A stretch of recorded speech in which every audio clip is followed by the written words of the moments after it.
Known for its natural beauty and pristine beaches, Hilton Head Island is one of America's top destinations. But what makes this island so special is its incredible true history that surrounds visitors at every step.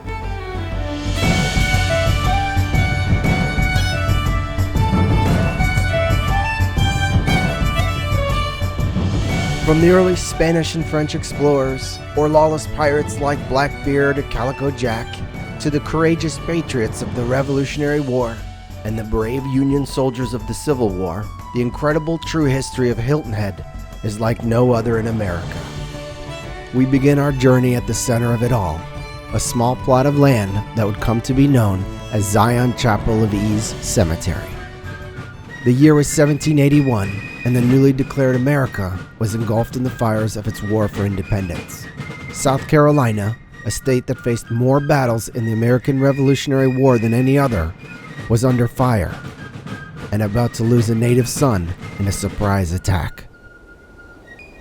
In October of that year, Charles DeVant, one of two brothers in the Hilton Head Militia Unit, was leading the evening's patrol. As Charles bravely passed through the open terrain, shots suddenly rang out. Charles alone was struck and mortally wounded. Minutes later, he would die in the arms of his loving wife. Charles's brother James and a fellow militiaman, Isaac Baldwin, vowed to avenge his death. On December 23rd, a squad led by DeVant and Baldwin found the enemy asleep in their beds in a Defusky home and executed them where they lay. The markers of the two DeVant brothers and Isaac Baldwin are here at Zion Chapel of Ease Cemetery. Because of the bravery of soldiers like the DeVants, America would finally find its freedom. And soon, the Revolutionary War was over, and South Carolina would encounter a period of unprecedented prosperity. Indigo and Sea Island cotton, harvested by slave labor, would fuel the economic engine of this fledgling state. As wealth and peace spread across the region, so too came houses of worship, such as the Zion Chapel of Ease. Captain Jack Stoney and Isaac Fripp, who were two parishioners in St. Luke's, petitioned the parish to get permission to build a Chapel of Ease on Hilton Head Island. It was said to be a simple country church from the outside, but elegantly appointed inside. Carved pews, a beautiful carved altar, a silver communion service from one of the best silversmiths in London. The importance of Zion grew along with the island's population, and in 1846 the William E. Baynard Mausoleum was erected. This now famous mausoleum was built as the final resting place for members of the Baynard family. At the time, it was the only mausoleum of its kind in the whole Southeast, and became a symbol of the immense wealth of this planter family. The Planter Society on Hilton Head, many of whom are laid at rest here in this cemetery, were among the wealthiest people in the country at the time. But the level of prosperity on Hilton Head was only for some, and for their plantation owners, a red dawn was on the horizon. For the Southern economy was built on slave labor, and the first shots of the Civil War were echoing across the nation.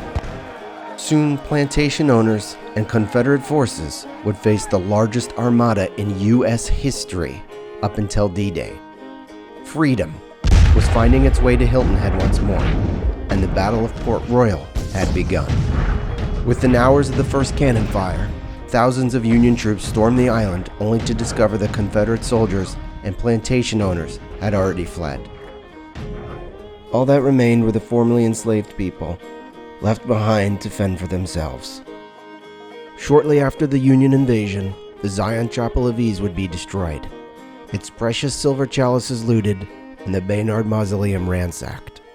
But from the ashes of war came hope, and a new chapter in the island's history, one that is evident even today.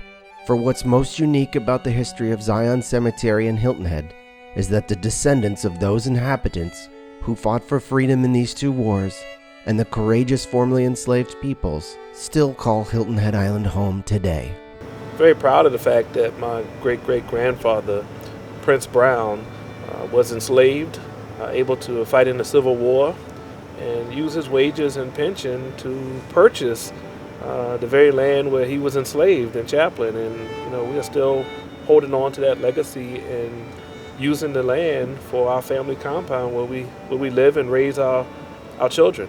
It's so nice to be able to connect the stories that you've told by actually visiting the places where the history happened, right? So Mitchellville, Fort Mitchell, and Zion, and they all have a connector between them that's so significant. William E. Baynard of the Baynard Mausoleum is my great-great-grandfather's brother. I think it just comes back to the importance of these historical sites to the preservation of history and our story, not only on Hilton Head, but our story as a nation.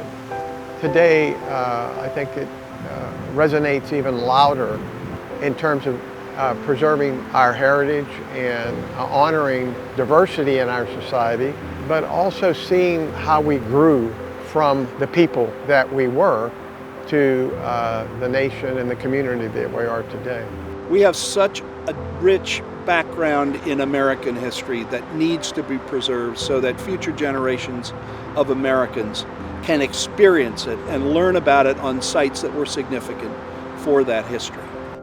Without the invaluable work the Heritage Library performs, the history of Zion and Hilton Head could be lost. So now, more than ever, is the time to join the library on its vital mission, and together we'll keep this incredible American history alive for years to come.